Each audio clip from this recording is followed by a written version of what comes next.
Jadi tema pembacaan Alkitab dengan judul Mengapa Menghujat Roh Kudus Tidak Ada Ampunan. Nah, baik, dalam pembacaan Alkitab kita di dalam Efesus 4 ayat 30, di sini kalau kita sudah menerima tanda meterai, maka jangan mendukakan Roh Kudus. Biasa itu kalau kita sebagai orang Kristen, sebelum kita masuk menjadi orang Kristen, tentunya kita dibaptis. Nah, ketika kita menerima baptisan itu kita sudah menerima tanda yang namanya meterai, atau dalam bahasa Yunani disebut krisma. Nah, makanya dalam ayat Efesus 4 ayat 30 mengatakan, dan janganlah kamu mendukakan Roh Kudus Allah yang telah memeteraikan kamu menjelang hari penyelamatan.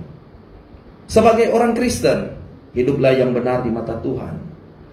Karena orang Kristen itu dia harus betul-betul mencerminkan daripada teladan Yesus Kristus. Karena keselamatan itu hanya ada di dalam Yesus Kristus.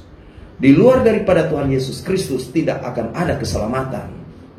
Karena Tuhan Yesus mengatakan dalam bahasa Yunani disebut ego eimi he hodos kai he alateia kai he zoe odes archetai proston patere eime di emo.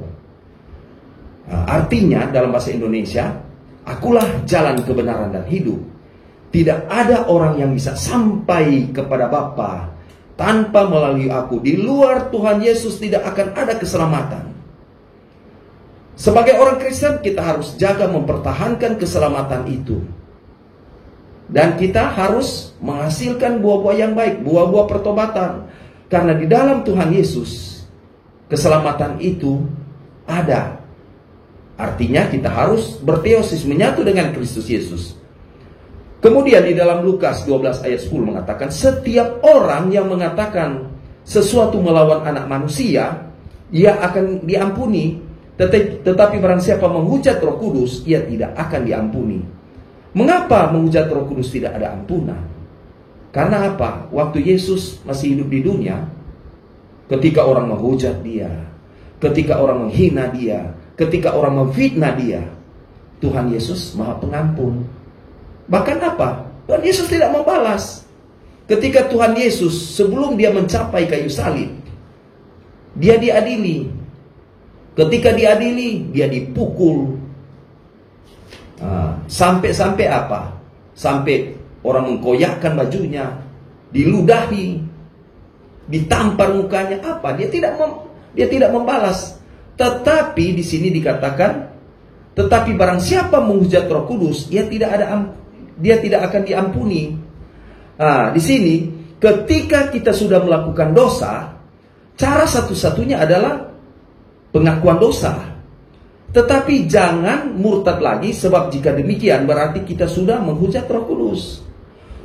Orang murtad itu adalah orang yang sudah mengenal firman, orang yang sudah mengerti firman. Kalau orang sudah mengerti firman, berarti dia harus hidup di dalam firman itu. Di dalam bahasa Yunani 1 Yohanes 2 ayat 6 mengatakan, Holegon en auto menei opelei katos ekeinos peripatesen kai autos hautos peripate. Artinya, barang siapa mengatakan bahwa ia ada di dalam dia, ia wajib hidup sama seperti Kristus telah hidup. Jangan kita mengatakan kita ada di dalam Kristus Yesus.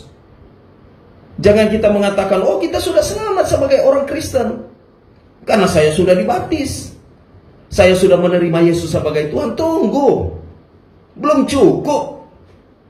Galatia 5 ayat 24 mengatakan, barang siapa menjadi milik Kristus Yesus, dia harus menyalibkan keinginan daging dan segala perbuatan hawa nafsu dan keinginannya, keinginan daging kuat. Selama kita sebagai orang Kristen yang mengerti firman, sebagaimana Yesus telah mengorbankan dirinya mati untuk kita di kayu salib. Ketika di kayu salib dia mengatakan tetelestai, sudah selesai. Dia mengorbankan dirinya mati untuk kita. Apa yang harus kita lakukan sebagai orang Kristen? Kita harus menyalibkan keinginan daging kita. Nggak gampang. Di dalam Ibrani 6 ayat 4-6 mengatakan, Sebab mereka yang pernah diterangi hatinya, yang pernah mengecap karunia sorgawi, dan yang pernah mendapat bagian dalam Roh Kudus, dan yang mengecap firman yang baik dari Allah, dan karunia-karunia dunia yang akan datang, namun yang murtad lagi, tidak mungkin dibaharui sekali lagi sedemikian, sehingga mereka bertobat, sebab mereka menyalibkan lagi anak Allah bagi diri mereka dan menghinanya di muka umum. Ketika kita sudah mengerti firman, kita jatuh ke dalam dosa. Tentunya apa yang harus dilakukan sebagai orang Kristen? Minta apa? Pertolongan daripada Tuhan lewat mengaku setiap dosa kita. Tetapi lebih parah lagi kalau kita murtad lagi. Sudah menghujat Roh Kudus, kita sudah keluar dari jalurnya Tuhan. Akhirnya apa? Kita kembali lagi di cara hidup yang lama. Ya percuma. Menentukan kehidupan manusia adalah ortopraksianya, artinya cara hidupnya itu harus benar. Belum tentu orang Kristen itu akan masuk dalam kerajaan sorga, karena selama dia tidak melakukan firman yang telah disampaikan, tidak ada hasilnya. Iman tanpa perbuatan adalah sia-sia. Iman tanpa perbuatan adalah mati. Tuhan menuntut di dalam hidupmu adalah apa? Percaya kepadanya. Belum cukup percaya, melakukan setiap perintahnya. Karena memang hidup ini misterius. Kita tidak tahu kapan waktunya Tuhan memanggil dalam kehidupan kita. Sehingga marilah kita harus sadar betul-betul bahwa ketika kita sudah hidup di dalam Tuhan, kita harus mempertahankan keselamatan itu, menjaga diri kita agar supaya kita tidak mudah jatuh ke dalam pencobaan.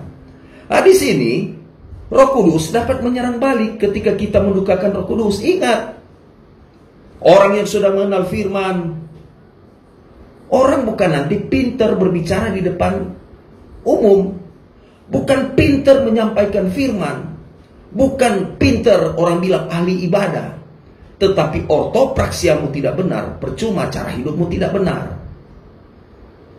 Nah, orang yang sudah mengenal firman, hati-hati, Roh Kudus itu bisa menyerang balik. Orang tanya, tunggu dulu pendeta, masa sih Roh Kudus bisa menyerang balik? Ada. Yesaya 63 ayat 10. Apa yang dikatakan di dalam kitab Yesaya 63 ayat 10? Tetapi mereka memberontak dan mendukakan Roh Kudusnya, maka ia berubah menjadi musuh mereka, dan ia sendiri berperang melawan mereka. Itu jadi musuh. Makanya Tuhan, kenapa setiap saya melayani Tuhan, ketika saya berdoa orang bisa sembuh, ketika saya melayani Tuhan orang mengatakan saya hebat, tetapi kenapa pergumulan hidup saya ini tidak putus-putus Tuhan? Saya menyembuhkan orang bisa sembuh, tetapi ketika saya mengalami sakit kok susah untuk sembuh. Saya tidak mengatakan bahwa orang sakit itu, dia itu tidak beres di hadapan Tuhan. Tidak demikian. Orang ini calon orang mati semuanya. Walaupun orang menjaga kesehatan kita dengan metode makan makanan yang sehat, jaga supaya tidak sakit, tetapi waktunya pasti akan tiba. Yang saya maksudkan adalah orang yang sudah mengenal firman, hati-hati, karena bisa saja Roh Kudus itu menyerang balik. Mari kita mulai berpikir bahwa kehidupan ini tanpa Tuhan Yesus tidak ada gunanya. Kehidupan tanpa Tuhan Yesus tidak ada artinya. Karena hanya di dalam Tuhan Yesus jaminan keselamatan Ia siapkan bagi kita manusia. Yang paling penting adalah bagaimana kita membangun hubungan yang baik dengan Tuhan, sehingga kita sadar ketika Tuhan mengetok pintu hatimu, hey, sadar, kau buka pintu hatimu, buka selebar-lebarnya, terimalah dia, dan jadilah murid. Tetapi ada orang Ada seorang kaya bertanya kepada Tuhan Yesus, Tuhan, Guru, bagaimana kira-kira kita bisa mengikut Engkau? Apa Tuhan Yesus katakan? Pertama, menyangkal diri. Pikul salib. Ketiga, ikut aku. Menyangkal diri, segala dosa kesalahan kita harus akui. Mengapa kita harus malu di hadapan Tuhan? Orang saja melakukan dosa dia tidak malu. Tetapi menyangkal diri kepada Tuhan, kita ini sudah berdosa. Tuhan Yesus Kristus anak Allah, ampunilah dan kasihanilah aku orang yang berdosa ini. Cepat berbalik. Pikul salib. Salib adalah kuk. Yang kita pikul artinya beban. Selama kita punya beban di dunia ini, tidak pernah habis-habisnya. Seorang ayah harus mendidik anak-anaknya, harus mencintai istrinya, mencintai keluarga, harus mencari nafkah, itu beban salib. Seorang anak dia mesti taat kepada orang tua, belajar yang rajin. Dia mesti menyenangkan hati orang tuanya. Seorang istri harus tunduk patuh kepada suaminya, harus menjadi teladan, jadi contoh di tengah-tengah keluarganya. Jadi banyak, kita punya salib masing-masing. Jangan berkata, oh Tuhan kok salibnya kecil, saya lebih besar. Beban kita beda, Bapak Ibu Saudara sekalian. Makanya salib yang kita pikul harus didasarkan kepada Yesus Kristus sang pemberi hidup. Kemudian jangan menjauhkan diri kita dari kasih karunia Allah. Berusahalah hidup damai dengan semua orang. Seperti apa? Ibrani 12 ayat 14. Berusahalah hidup damai dengan semua orang. Baku-baku baik, baku-baku sayang, saling mencintai antara satu dengan yang lain. Bukan berarti saling mencintai satu dengan yang lain. Mencintai laki-laki dengan laki-laki. Semua jadi apa? Jadi apa itu? LGBT.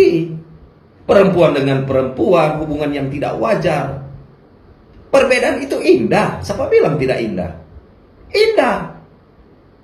Kalau ada laki-laki pasti ada perempuan. Tidak mungkin laki-laki mencintai laki-laki, perempuan mencintai perempuan. Tidak mungkin. Jadi perbedaan itu adalah indah. Bapak Ibu Saudara sekalian, pemirsa pencinta radio Skylight 91 FM. Ada firman yang dapat menghakimi kita manusia, atau yang akan kita timbang. Biasa orang tahu, cuma firman itu kan cuma Alkitab. Tunggu dulu. Yang pertama Alkitab atau firman. Yang kedua adalah kitab kehidupan. Sedangkan yang ketiga adalah kitab peringatan. Nah, saya akan bahas. Yang pertama, jika kita sudah mengenal firman Tuhan, tetapi tidak melakukan, maka firman akan menjadi hakim atas kita. Tadi, Roh Kudus itu menyerang balik kalau kita sudah mengenal firman. Sekarang, tahukah tidak bahwa firman itu bisa menyerang balik kita, orang yang sudah mengenal firman. Yohanes 12 ayat 48 mengatakan, barang siapa menolak aku dan tidak menerima perkataanku, ia sudah ada hakimnya, yaitu firman yang telah kukatakan, itulah yang akan menjadi hakimnya pada akhir zaman. Nah itu, firman itu akan menjadi hakim. Contoh, ketika saya banyak belajar tentang firman, ketika saya menyampaikan khotbah, seringkali ayat-ayat yang kita sampaikan kepada orang lain, tetapi ketika mengena di dalam hati kita, kita mulai, iya kan, kita ini bikin begini. Ternyata tuh firman yang sampaikan, kenapa kita mau? Nah itu, firman itu bisa menyerang balik. Walaupun kau menyembunyikan kau punya diri, jati dirimu, orang tidak tahu tentang keberadaan hidupmu. Tetapi ingat, firman itu yang menegurmu. Makanya dia bilang, firman itu lebih tajam daripada pedang bermata dua, menusuk amat dalam, memisahkan antara jiwa dan roh. Nah, artinya firman itu kalau dia jatuh di jiwa, jadi intelektual. Artinya Orang so mengenal firman, jago khotbah, jago menyampaikan firman, pinter hafal ayat-ayat Alkitab. Tetapi jadi kesombongan rohani. Nah itu, jadi kesombongan rohani, akhirnya tidak sesuai dengan apa yang diucapkan di dalam firman itu. Dia tidak hidup dengan firman itu. Yang kedua, firman itu dia kalau jatuh di roh, jadilah rohani, spiritual, rohani. Makanya jiwa ini perlu diberi makan oleh roh supaya kau jadi rohani. Jangan kalau dia jadi spiritual, masih ada keinginan daging, perbuatan-perbuatan daging masih ada. Kemudian yang kedua, kitab kehidupan yang akan menghakimi perbuatan kita. Masa ada so pendeta? Ada. Wahyu 20 ayat 15 mengatakan, dan setiap orang yang tidak ditemukan namanya tertulis dalam kitab kehidupan, dia dilemparkan dalam lautan api. Kitab kehidupan. Jadi yang kedua, kitab kehidupan yang akan menghakimi perbuatan kita. Ketika kita berbuat jahat, kita tidak melakukan kebenaran, apapun yang kita lakukan di dunia, kita akan berhadapan dengan pengadilan Kristus Yesus. Pak Ronald, buka. Oh ini, hari ini dia melayani Tuhan. Dia melakukan perbuatan yang baik. Dulunya dia adalah pendosa, tidak benar di mata Tuhan, orang yang tidak setia dengan keluarga. Tetapi ketika dia hidup dengan Tuhan, oh bagus DP kehidupan. Karena kita akan berhadapan dengan pengadilan Kristus Yesus. Semua perbuatan kita, baik buruknya, akan berhadapan dengan pengadilan Kristus Yesus. Makanya Yakobus 3 ayat 1, jangan cepat-cepat jadi guru. Dengan demikian engkau akan berhadapan namanya pengadilan Kristus Yesus. Hati-hati, jangan sampai di neraka sana banyak pendeta yang masuk neraka. Nah, itu hati-hati. Jangan sampai, jemaat KG, pendeta, kenapa pendeta sama-sama dengan kita di sini? Pendeta bilang, aduh, gara-gara ngana ini. Gara-gara ngana ini, kita nak tegur. Kita mau tegur, ngana nak mau kasih doi pak kita. Cuma ngana yang kan kasih doi pak kita. Akhirnya cuma karena melayani uang, cuma kepentingan uang, untuk perut. Akhirnya banyak hamba-hamba Tuhan terjerat. Nanti ada uang baru suka melayani Tuhan. Kalau mau melayani Tuhan, aduh ini sana orang kere, setengah mati kehidupan ini pesu satu jemaat sana. Dia mau suruh berdoa, paling gak mau dapat apa-apa. Nah itu karena motivasinya tidak benar. Kembali lagi, dia akan berhadapan dengan pengadilan Kristus Yesus. Makanya menyampaikan firman Tuhan harus sesuai. Ortopraksiamu harus benar, cara hidupmu yang harus benar. Kemudian yang ketiga, kitab peringatan yang akan menghakimi kita. Yang ketiga, Maliaki 3 ayat 16 mengatakan, beginilah berbicara satu sama lain orang-orang yang takut akan Tuhan. Tuhan memperhatikan dan mendengarnya sebuah kitab peringatan ditulis di hadapannya bagi orang-orang yang takut akan Tuhan dan bagi orang-orang yang menghormati namanya. Tuhan bilang, so boleh jo bikin dosa, stop jo. Bangsa Israel, jangan ngoni keraskan ngoni hati. Kembali jo di jalan yang benar. Ada kitab peringatan. Hati-hati. Karena kembali lagi akan berhadapan dengan namanya pengadilan Kristus Yesus. Jangan pernah meremehkan firman Tuhan. Karena siapa yang meremehkan firman Tuhan, ia akan menanggung akibatnya. Hati-hati. Ini orang ini, kalau dia menyampaikan firman, sok-sok tahu. Saya tahu DP kehidupan. Dulunya dia orang gak benar. Sekarang sudah jadi pendeta. Sok-sok mau kasih ajar. Sok-sok untuk menegur saya. Hati-hati. Karena juga setiap orang yang menyampaikan firman, orang harus hargai. Kecuali dia itu sudah keluar daripada ajaran Rasul. Sudah keluar daripada firman ini. keluar dari ajaran firman Tuhan. Karena Alkitab